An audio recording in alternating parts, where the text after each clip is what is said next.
Morning, y'all. Today, we're going to be talking about small businesses, why they matter, why are they important, and, like, when you go to the grocery store, do you really have a choice?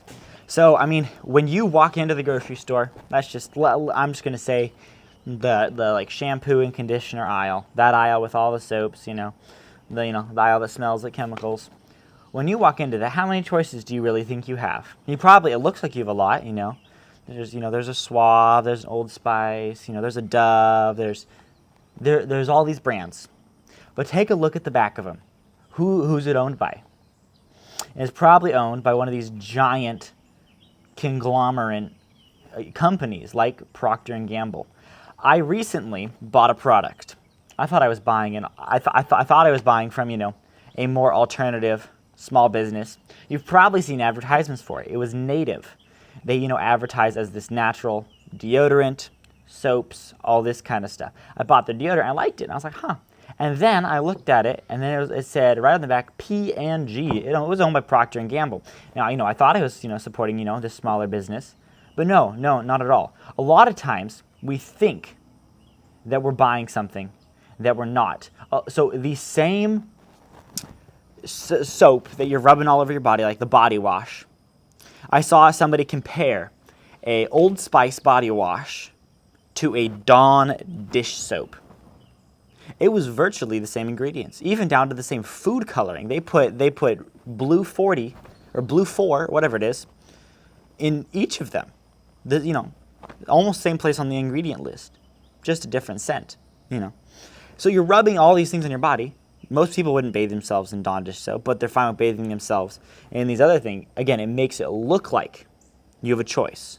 But do you really? And a lot of times, you'll have, let's just say 10 options. And all those 10 options are owned by the same company. Now, I know it's the business model to start your company, sell it off to a bigger one. But I think it's important now more than ever to keep our small businesses, to keep the smallness, to keep the quality, the mission of the small companies. Now, this may be a terrible analogy. Well, I've got two analogies, one for the older folks and one for the younger folks. So there was a social media company at the very dawn of social media called MySpace. It was bigger than Facebook. Facebook was its up-and-coming competitor. Now, the founder of MySpace, he sold MySpace, and MySpace went downhill. Now, same thing happened with Whole Foods. Whole Foods was this great alternative place to buy good produce, buy organic things. If you want to know why you should eat organic, there's a little card up there. You can watch it. But they sold Whole Foods to Amazon. Whole Foods has gone downhill a lot. It's crazy. The new organic hub, at least in the U.S. now, is Costco. Costco, it is amazing how much of their selection is now organic. But Whole Foods, it was a great small business. Everybody loved it in the crunchy community. The people who want non-toxic food.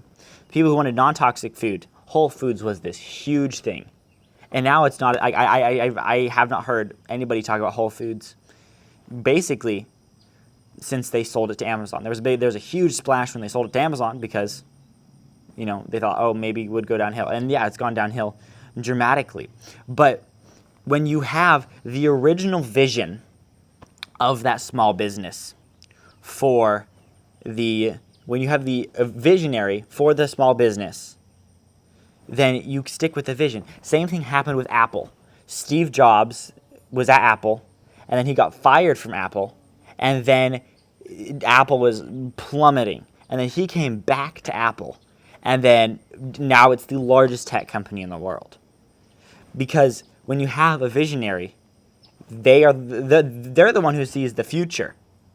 But when you just have one giant conglomerate, are you really going to innovate? Are you really going to, keep making boots or making stuff that's better and better? My next thing was boots.